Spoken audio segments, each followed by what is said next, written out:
솔로몬과 술라미 여인의 사랑이 아니라 목동과 술라미 여인의 참 사랑이고 솔로몬의 욕정이 대비되면서. 안녕하세요, 미츠살롱. 오늘은 아가서에 관한 이야기를 같이 나누고자 하는데요. 폴 스티븐슨 교수님이 아가서에 관해서 설명하신 글이 있어요. 이 이야기는 남녀의 삼각관계 이야기다 띵 하는 거죠. 솔로몬과 비록 검지만 아름다운 술람미라 불리는 여인 두 명이 나왔죠. 솔로몬, 술람미 여인. 그리고 두 번째 남성이 누구냐 하면 이 여인과 약혼한 그녀가 꿈속에서 애타게 찾고 사랑하는 시골 목동에 대한 이야기다. 그래서 세 명이 나오는 거죠. 솔로몬, 술람미 여인, 그리고 목동. 어디서 이런 얘기가 나오냐 하면 폴 스티븐 교수님의 일의 신학이라는 책을 보시면 아가서에 나오는 삼각관계를 이야기하십니다. 그러다가 켈빈 시어벤티라는 분이 쓰신 아가서에 관한 책을 인용을 하시는데요. 결론적으로 꿈에서든 현실에서든 그 시골 목동은 솔로몬이 수백 명의 후궁을 거느린다 해도 자신은 한 명으로 만족한다는 이야기다. 술람미 여인 한 사람을 만족하고 사랑한 사람은 솔로몬이 아니라 목동이라는 거죠. 이러한 자세는 책 전체에서 드러난 솔로몬의 욕망과 대조된다. 솔로몬과 술람미 여인의 사랑이 아니라 목동과 술람미 여인의 참 사랑이고 거기에 솔로몬의 욕정이 대비되면서 비판되고 있다는 거예요. 성경은 육신적 인간의 사랑을 격려하지만 아가서의 중요한 주제 중에 하나는 몸에 대한 긍정입니다. 그리고 성적인 사랑을 긍정하고 있는 게 중요한 주제가 되는 거죠. 그렇지만 솔로몬의 욕망은 비난한다. 열정이 올가매는 흠모함으로 변한다면 여호와께서 창조하신 사랑의 표현은 깨지고 그 열정은 악한 것이 된다. 이안 프로방 교수님의 주석을 도우면서 이 견해를 접하고 배우게 됐었는데요. 한마디로 아가서는 삼각관계다. 자, 그러면 책별로 성경을 어떻게 읽을 것인가? 여기 아가서에 관해서 정리해 놓은 그 부분을 잠깐 먼저 살펴보면 좋겠는데요. 이 책은 고든 피 그리고 더글라스 스튜어트 교수님이 쓰신 책이죠. 아가서의 내용은 여러 편의 에피소드로 이루어진 사랑의 시로 한 여인과 한 남자의 성적인 사랑을 기르고 있다. 요컨대 이 아가서는 전통적으로 레고리적으로 이야기를 해서 교회와 그리스도의 사랑을 이야기하는 것이다 라고 말을 하잖아요. 하지만 잘 생각해 보시면 알레고리적인 의미를 파악하기 위해서라도 남녀 간의 사랑의 문자적인 의미, 문자적인 사랑의 의미가 토대가 돼야 거기에 기초로 알레고리적인 해석을 진행할 수가 있는 거죠. 그래서 기본적으로 성적인 사랑을 기르고 있다는 사실, 그리고 이것이 우리가 알려주고 있는 몸의 중요성, 이게 아가서가 갖고 있는 중요한 메시지라고 저는 생각을 합니다. 피하고 스튜어트 교수님은 여러 편의 에피소드라고 얘기합니다만 이안 프로방 교수님 같은 경우에는 기승전결이 있는 드라마다라고 또한 설명을 하시기도 합니다. 자, 저작 연대를 보시면 알 수 없다라고 이야기를 해요. 피하고 스튜어트 교수님이 복음주의 신학자들이신 거죠. 그럼에도 불구하고 우리가 흔히 알고 있는 아가서는 솔로몬의 저작이라는 생각을 다시금 되짚게 만들고 있습니다. 학자들의 추정의 폭이 넓다라고 이야기를 하는데요. 흔히들 솔로몬이 젊어서는 아가를 지었고 늙어서는 전도서를 지었다 이런 얘기들을 합니다만 저작연대가 사실은 그렇게 쉬운 문제만은 아니에요. 우리는 이런 질문할 수 있죠. 솔로몬의 아가라라는 표현이 있는데 솔로몬이 지었다는 얘기 아니냐? 라는 이제 질문이 가능하잖아요. 솔로몬에라는 표현이 단순히 솔로몬의 저작만을 반드시 요청하는 표현은 아니다라는 사실을 좀 확인해 볼 필요가 있습니다. 강조점은 한 여인과 한 남자의 서로에 대한 순전한 사랑, 억제할 수 없는 순수한 사랑의 성격, 순수한 사랑을 불러일으키는 서로에 대한 괄호에 또 뭐가 들어갈까요?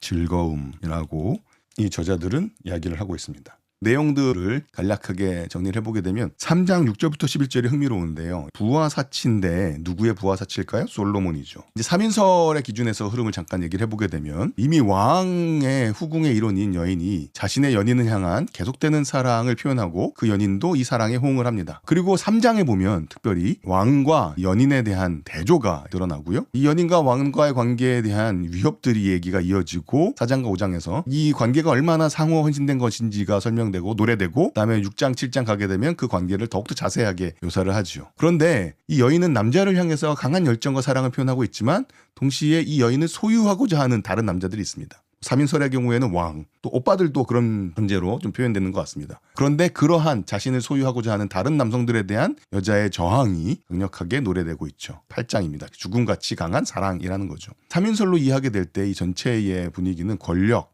강압, 왕국의 유혹에 대항하는 진정한 사랑의 신실함에 대한 노래라고 이야기해 볼 수 있을 것 같습니다.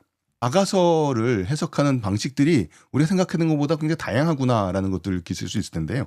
가장 흔하게 느끼는 차이라면, 대조라면 문자적 해석과 알레고리 해석이 있겠죠. 잘 아시는 것처럼 우리가 플라톤의 영향을 받으면 몸이 얼마나 중요한지를 놓치게 되죠. 플라톤적인 철학에 젖으면 몸은 영혼의 감옥이 될 뿐인 거죠.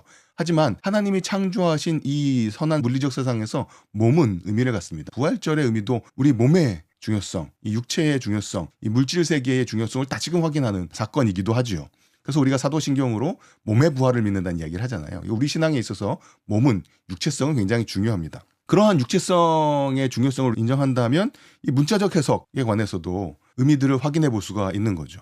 반면에 이제 그게 너무 부담스러웠던 경우에 교회 역사에서는 그리스도와 교회의 사랑이라는 알레고리적인 해석을 해왔습니다. 근데 잘 생각해 보시면 이 알레고리적인 해석으로 우리가 적용하고 이해한다 하더라도 그 해석을 하기 위해서는 문자적인 해석이 토대가 돼야 되는 거죠. 물론 저는 이제 문자적 해석에서 멈춰도 아가서는 충분히 풍성한 의미가 있다, 중요한 의미가 있다라고 생각을 하지만요. 두 번째 해석의 다양성은요, 시의 모음이다라고 생각하는 견해가 있지만 동시에 또 드라마다, 기승전결을 따라갈 수 있는 드라마다라고 이해하는 경우가 있습니다. 우리가 흔히 아는 것은 이런 거죠.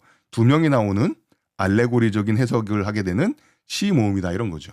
하지만 세 명이 등장하는 문자적인 해석, 남녀 간의 사랑을 또렷한 주제로 삼고 있는 드라마다라고도 해석이 가능합니다. 3인설을 가게 되면 술람 여인과 솔로몬의 사랑이 아니라 솔로몬은 목동과 여성의 진정한 사랑을 권력으로 방해하는 사람이 됩니다. 한글 번역을 읽으면 3인설로 이야기가 쉽지 않습니다. 왜냐하면 일단 어떤 해석을 할까를 먼저 정하고 그거에 따라서 번역을 하다 보니까 3인설로도 해석될 수 있는 여지들이 번역되어지면서 많이 사라집니다. 그래서 한글 성경만 읽고서 3인이구나 라고 이렇게 받아들이기는 사실 쉽지 않을 수도 있을 것 같습니다.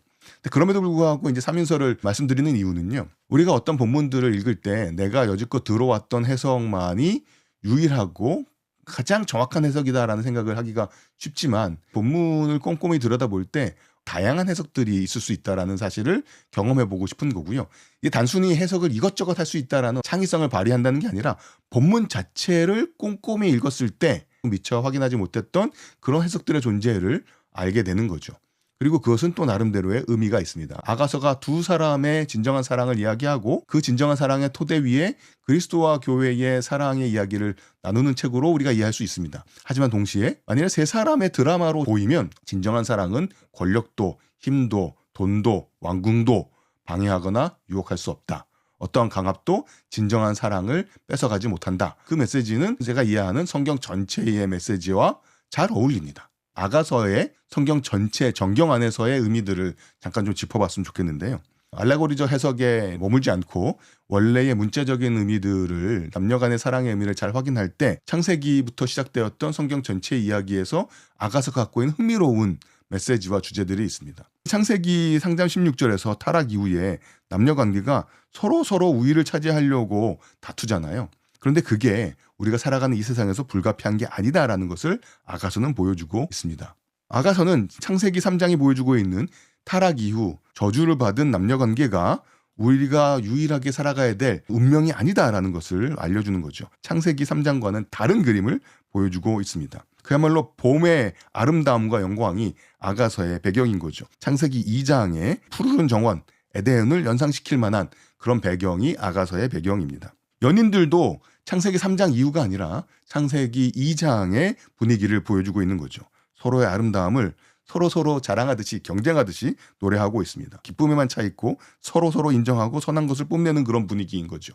창세기 2장의 분위기가 아가서의 분위기입니다. 여기서 저희는 이 남성과 여성의 탄성을 창세기와 아가서를 비교해 보면서 확인해 볼 수 있는데요. 창세기 2장에서 이는 내 뼈 중에 뼈, 살 중에 살이다라고 여성을 보고 남성이 탄성을 지르잖아요. 마치 이 탄성에 대한 응답을 듣는 것처럼 아가서 2장 16절에서는 여성이 이렇게 노래합니다. 내 사랑하는 자는 내게 속하였고 나는 그에게 속하였도다. 창세기 3장의 초반부나 아가서나 여성이 어떤 면에서는 주도권을 갖고 일을 진행하는데 그 일의 결과가 다른 거죠. 그래서 창세기 3장에서 깨져버린 사랑을 이제 아가서에서는 함께 회복하는 것을 볼 수 있습니다. 그야말로 창세기 2장 25절에서 이야기했던 상황이 아가서에서 다시금 아주 풍성하게 노래되는 거죠. 서로 동등한 자들이 서로 쳐다보면서 벗었으나 부끄러워하지 않는 모습을 아가서에서 읽게 됩니다. 아가서와 창세기의 대조는 욕망하다, 사모하다라는 단어의 반복에서도 확인할 수 있는데요. 창세기 3장 16절에 보시면 여기서 너는 남편을 원하고라고 번역된 단어가 히브리어로 투슈카라는 단어입니다. 근데 이 단어가 아가서에 다시 사용이 되거든요. 아가서 7장 10절에 나는 내 사랑하는 자에게 속하였도다 그가 나를 사모하는구나 라고 나옵니다. 여기 원한다라는 표현하고 사모한다는 표현이 같은 단어이고요. 투스카라는 단어입니다. 창세기 3장 16절은 타락 이후에 바람직하지 못한 모습으로 여성이 남성을 원하는 모습이 나옵니다. 근데 반면에 아가서에서는 방향도 바뀌고 욕망의 성격도 바뀝니다. 이번에는 남성이 여성을 사모하고 바라는 거죠. 그러면 창세기 3장 16절의 저주가 극복되고 완전히 그 저주를 이겨낸 그런 모습을 아가서 7장이 노래하고 있습니다. 타락해서 받게 된 저주가 우리의 운명이 아니다. 아가서는 하나님의 백성들이 이 저주를 극복한 참사랑을 나누는 모습을 보여주고 있다는 거죠. 그리고 이 두 구절의 관계는 그러면 투슈카라는 단어를 통해서 우리가 명확하게 확인할 수가 있습니다. 이 투슈카라는 단어가 창세기 맥락에서 또 흥미로운 본문에 등장을 합니다. 어디냐 하면 가인에게 하나님께서 하셨던 경고인 거죠. 죄가 너를 원하나 너는 죄를 다스릴지니라. 여기서 죄가 너를 원한다라고 했을 때 이 원하다가 투슈카의 번역어입니다. 죄는 가인을 욕망했고 여성은 남자를 욕망했습니다. 이게 창세기의 부적절한 상황에 대한 묘사였던 거죠. 하지만 아가서에서 그 반전이 드러나고 있는 거죠. 창세기 3장의 타락한 현실이 창세기 1, 2장의 이상에 의해서 거부된 모습을 아가서에서 다시금 우리가 노래로 만납니다. 창세기 3장과 4장이 얘기했던 서로 간의 멀어짐, 소회 또한 아가서에서 끝이 난 모습을 우리가 노래하게 됩니다. 그리고 이제 아가서와 창세기와의 대조를 또 하나 볼 수 있는 구절은요. 들로 나가는 것에 대한 초대예요. 창세기 4장 8절에 보면 가인이 아벨에게 말하는 장면이 나오죠. 우리 들로 나가자. 물론 개역 개정에는 이 표현이 없습니다. 히브리어 마소라 본문에 없기 때문인데요. 70인역에는 이 표현이 있어서 세번역에는 70인역을 토대로 우리 들로 나가자라는 표현을 번역해서 한글 본문에 넣어놨습니다. 가인이 아우아벨에게 말한 거죠. 들로 나가는 초대를 합니다. 그들이 들에 있을 때 어떤 일이 벌어지냐 하면 가인이 아우아벨을 쳐 죽이는 사건이 벌어집니다. 반면에 아가서에서는 내 사랑하는 자야 우리가 함께 들로 가서 들로 나가자는 초청이죠. 거기서 동네에서 유숙하자. 그곳에서 그들의 사랑을 나누는 이야기들을 우리가 읽게 되는 거죠. 그러면서 아가서는 창세기 앞부분의 이야기와 많은 연결점을 갖게 됩니다.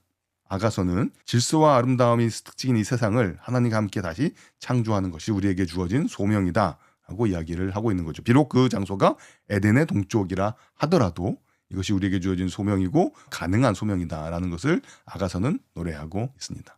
성경 전체 내에서 아가서의 위치나 메시지를 확인해 봤는데요. 이 얘기를 했던 이유는 교회와 그리스도의 사랑으로 읽는 것뿐 아니라 문자적인 남성과 여성의 사랑으로 읽었을 때 성경 전체 맥락에서 아가서가 어떤 의미를 우리에게 던져주는가 이야기를 살펴본 것인데요.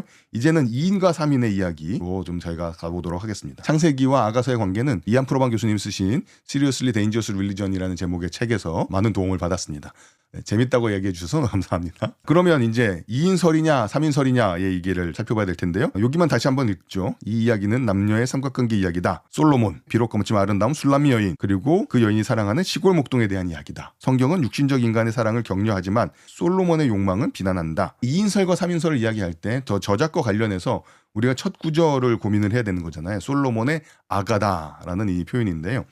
개역개정은 솔로몬의 아가라라고 해서 솔로몬이 저자인 것처럼 번역이 됐고요. 세번역과 가톨릭 성경은 솔로몬의 가장 아름다운 노래라고 해서 역시 의를 사용해서 저자를 이야기하는 것 같습니다. 한 가지 흥미로운 표현은 아가라는 표현을 가장 아름다운 노래라고 번역을 했는데 최고의 노래가 문자적인 의미입니다. 영어 성경 같은 데 보면 이제 Song of Songs라는 제목들을 만나실 수 있잖아요. 예를 들어 우리가 왕중왕이라는 King of Kings, 예수님이 가장 최고의 왕을 얘기할 때 King of Kings라는 표현을 쓰잖아요. 왕 중의 왕이다. 히브리어에서 최상급을 표현하는 방식은 뭐뭐 중에 뭐뭐다라고 말하는 거죠. 그래서 Song of Songs, 노래 중의 노래는 최고의 노래. 그것을 우리 개역 성경은 아가, 아름다운 노래라고 제목을 번역을 한 거고 세번역과 가톨릭 성경은 가장 아름다운 노래라고 제목을 풀어서 쓴 거죠. 새한글 성경을 확인해 봤더니 노래 중의 노래라고 문자적으로 그대로 표현을 좀 했고 솔로몬의 속한 것이라고 얘기했는데요. 이제 속했다라는 표현이 묘한 뉘앙스로 이게 전달해 주는 거죠. CEV, Contemporary English 버전이죠. 현대 영어 번역을 보시게 되면 The Song of Songs, 최고의 노래. 그런데 which is for Solomon이라고 되어 있습니다.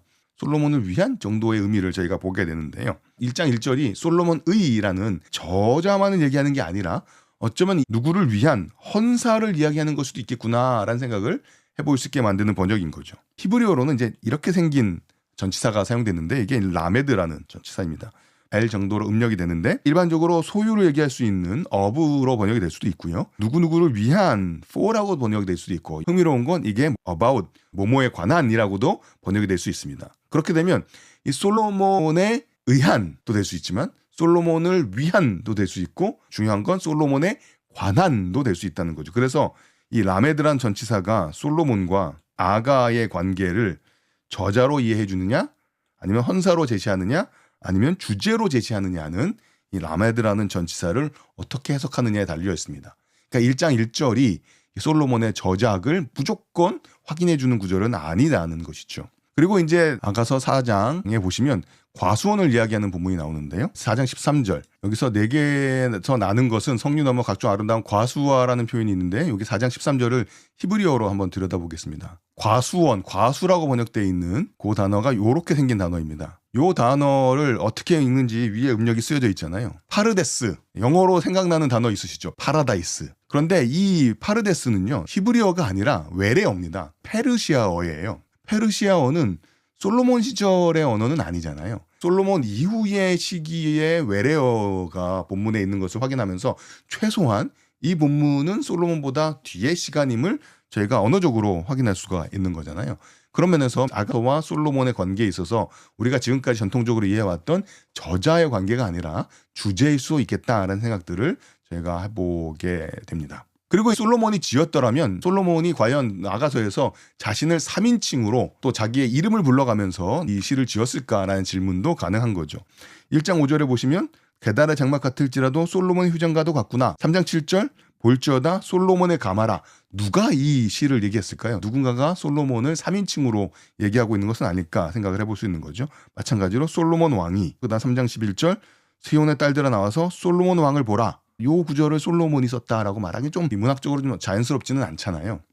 이런 솔로몬이 3인칭으로 언급되어지는 본문은 8장에서도 나옵니다. 솔로몬이 바알하몬에서 포도원이 있어 지키는 자들에게 맡겨두고 솔로몬 너는 천을 얻겠고 게다가 너라고까지 여기 나와요. 물론 이렇게 나눌 수 있죠. 요 본문들은 좀 그럴 수 있겠다. 하지만 전체적으로는 솔로몬 저작 아니냐 설명할 수 있겠습니다만 그 솔로몬 저작을 이야기할 때 이 구절들은 어떤 방식으로도 설명을 해야 된다. 솔로몬 저작에 관해서 고민하게 만드는 생각거리들 던져주는 표현들을 제가 좀 확인해 보았습니다. 솔로몬이 스스로 자신의 사랑을 노래한 게 아니라 솔로몬에 관한 사랑의 노래를 한 것이라면 그래서 여기 등장한 사람이 세 사람이라면 이 세 사람의 관계는 어떤 것일까? 이 얘기는 이한 프로반 교수님의 아가서 주석에서 도움을 받고 이 주석이 갖고 있는 틀입니다. 3인설로 읽을 때 하렘의 여인 후궁 중에 한 명이 나오고 그 여인의 진정한 사랑은 목동과의 사랑인 반면 솔로몬은 권력으로 그 둘 사이의 사랑을 방해하는 그런 인물로 등장한다. 그래서 이 아가서는 이 권력으로 어찌 해보려고 하는 거짓 사랑에 대한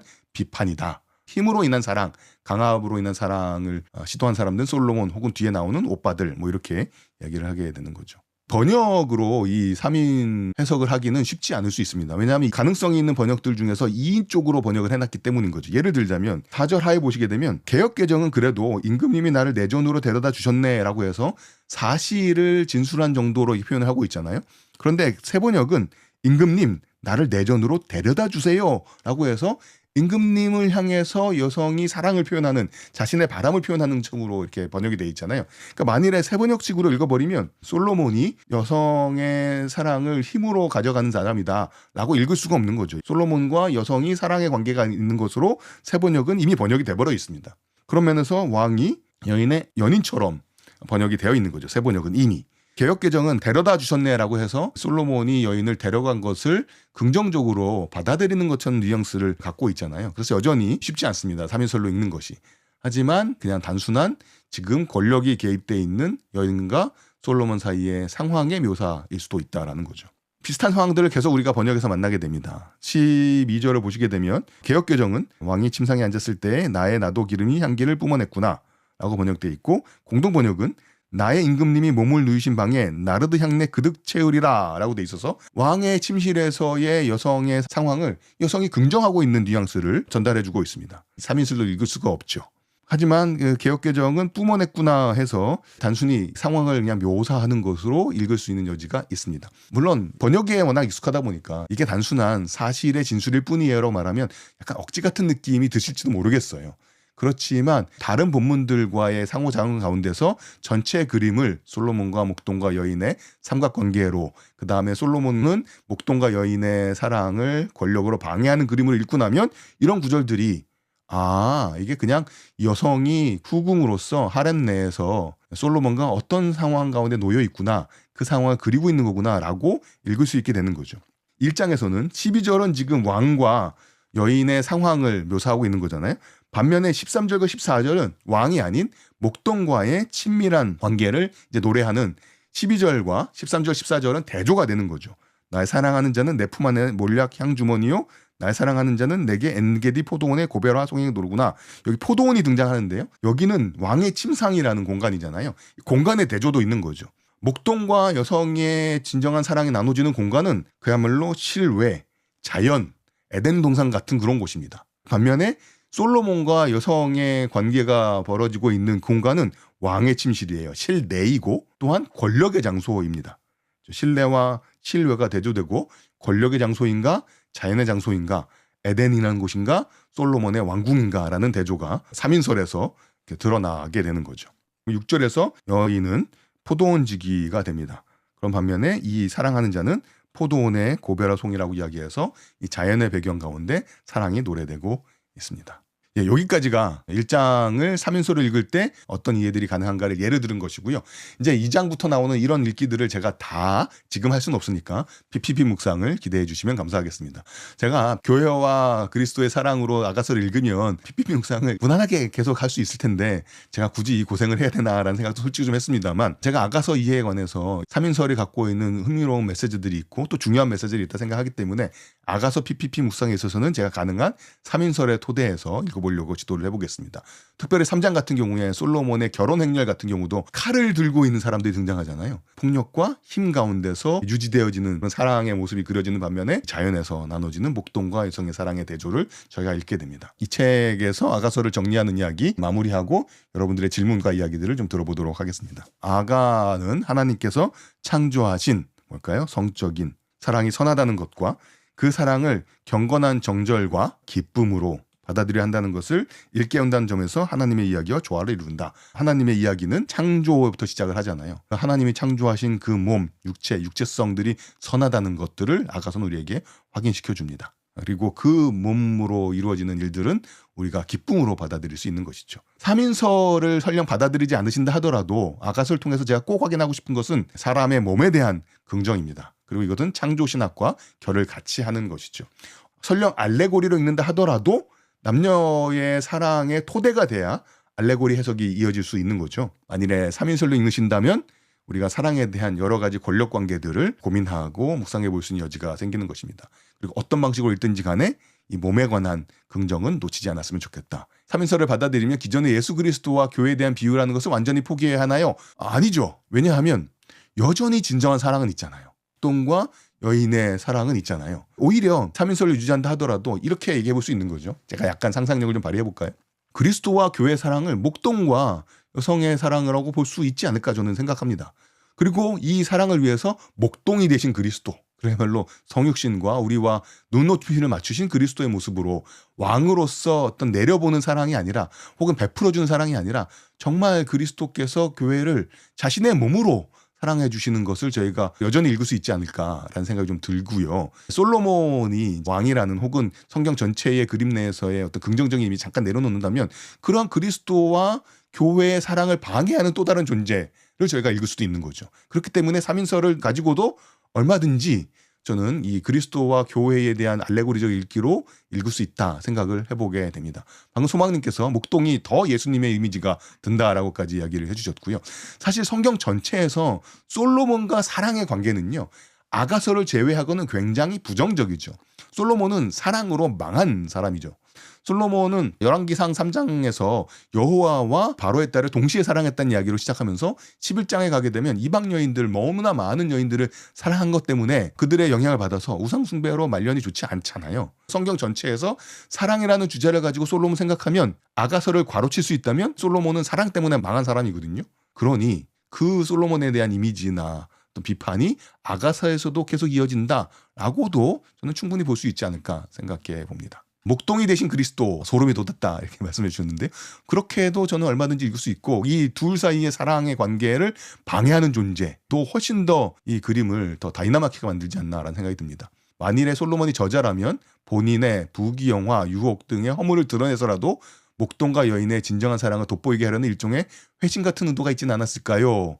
삼인설과 솔로몬 저작이 어떻게 동시에 갈 수 있느냐, 이 질문을 해주시는 거잖아요. 이 주장을 뒷받침할 수 있는 본문이나 여러 가지 상황들이 별로 없지 않나라는 생각이 좀 들긴 합니다. 의미 있는 시도인 것 같은데 그 시도가 내가 저작권을 유지하려고 하는 그거 외에 다른 근거가 있을까라는 질문이 좀 들고요. 솔로몬의 저작을 유지하는 게 사실 히브리어 본문을 읽어서는 그렇게 쉽지 않은 일이긴 하거든요. 구약학의 주류 의견에서는, 그리고 심지어 피하고 스튜어트 교수님마저도 저작 연대, 알 수 없음, 학자들의 추정의 폭이 넓다라고 이야기를 하고 있는 거죠. 이게 소위 복음주의 학계에서도 이 정도가 얘기하고 있는 견해인 거라서요. 솔로몬의 여성 편력 때문에 삼인설이 더 설득력 있게 다가온다. 정경적 맥락에서 삼인설이 갖고 있는 근거가 되는 거죠. 이안 프로방 교수님이 주해에 관해서 어떤 태도를 갖고 있는지에 관해서 제가 흥미로운 말씀을 하나 좀 드리면요. 이 책을 쓰시고 나서 크리스마스 전날인가요? 24일인가 23일인가 거의 그 데드라인에 맞춰서 딱 원고를 보내시면서 이제 출력을 딱 해서 포장해서 출판사에 존더번에다가 이 원고를 보내면서 하셨던 말이 있어요. 조교였기 때문에 그 도와드리면서 하셨던 말씀을 기억을 하는데, 삼인설 해석이 사실 어떻게 보면 낯설 수 있고 흔히 접하는 건 아니잖아요. 만일에 출판사에서 이 삼인설에 관해서 기존의 해석과 충돌되기 때문에 원고를 받아들이지 않는다면, 혹은 원고를 수정한다면 나는 고칠 용의가 없다. 만일에 본문을 내가 읽은 주해적인 해석에 문제가 있어서 수정을 요구한다면 내가 다시 얼마든지 생각해 볼 의향이 있다. 하지만 본문의 해석 자체가 아닌 결과물이 전통과 어긋난다는 것 때문에 수정을 요구한다면 주해를 하는 학자 입장에서 자기는 받아들이기 어렵다 라는 얘기를 하셨던 게 굉장히 저는 인상적으로 남아 있습니다. 성경학자의 본문을 향하는 태도가 어떠해야 되는지에 대해서 굉장히 인상 깊었던 에피소드인 거죠. 과연 본문에 충실한다는 것이 어떤 것이냐, 본문 읽기를 통해서 기존의 신학틀을 강화할 것이냐, 아니면 본문 자체를 열심히 읽으면서 드러내는 뜻을 가지고 우리의 신학과 전통들을 더 풍성하게 만들어가는 것이냐, 무조건 전통 관점만 지키려고 한다면 본문을 읽는 의미가 없는 거죠. 흥미로운 대조를 하나 또 말씀을 드리면요. 아가서 3장에 보면 솔로몬의 가마 얘기를 할 때 이안 프로방 교수님은 이게 권력의 가마라고 이야기를 합니다. 그래서 솔로몬의 결혼식이 그렇게 긍정적으로 그려지지 않아요. 그 챕터 내용을 아티클, 연구 논문으로 따로 뽑아서 브루스 월키 교수님 헌정 논문집에 글을 실었거든요. 근데 흥미로운 건 그 책에 월터 카이저 교수님이 또한 실은 글이 있는데, 그 뭐냐면 아가서는 부부 사이에 나눠지는 사랑에 관한 이야기다. 아가서는 부부 사이의 이야기다 라고 이야기를 하는 거죠. 사실 삼인설이 부담스러운 지점이 뭐가 있냐 하면요. 법적인 혼인관계는 솔로몬과 술라민 여인 사이에 있는 거죠. 왕의 권력으로 정당화된 사회가 용인하는 혹은 법으로 인정받은 관계는 술라민 여인과 솔로몬의 관계예요. 반면에 진정한 사랑이 그런 권력이나 제도나 사회의 틀 바깥에 존재한다는 얘기를 하게 되는 분위기가 사실 있어서 이 삼인설이 갖고 있는 전복적인 힘이 좀 있습니다. 그리고 굉장히 이거는 우리를 불안하거나 긴장하게 만드는 함의이기도 한 거죠. 그런 면에서 한 권의 책에 2개의 논문이 담겨져 있는데 그 2개의 논문의 사랑의 관계의 함의가 서로 반대되는 글이 한 책에 담겨져 있다. 여기서 이게 월터 카이저 교수님의 글이에요. 잠언 5장을 토대로 아가서를 읽을 때 아가서의 이 사랑의 관계는 진정한 부부 사이의 사랑의 노래다라고 얘기를 하는 거고요. 이게 이안 프로방 교수님의 글입니다. 밤의 공포, 사랑과 성과 권력, 중국 히브리어 브루스 워키 교수님한테 배웠었는데 그 교수님께 들어진 헌정 논문집에 아가서에 관한 2가지 접근법이 같이 실려져 있습니다. 소망님, 오늘 내용은 잠이 안 올 정도로 충격적이었다. 좋은 충격이신 거죠? 그러니까 이런 충격이 저한테는 성경을 읽는 의미인 것 같고요. 오늘 민추살롱 이렇게 마무리해볼까 싶습니다. 민바 안녕히 계세요. 빠이.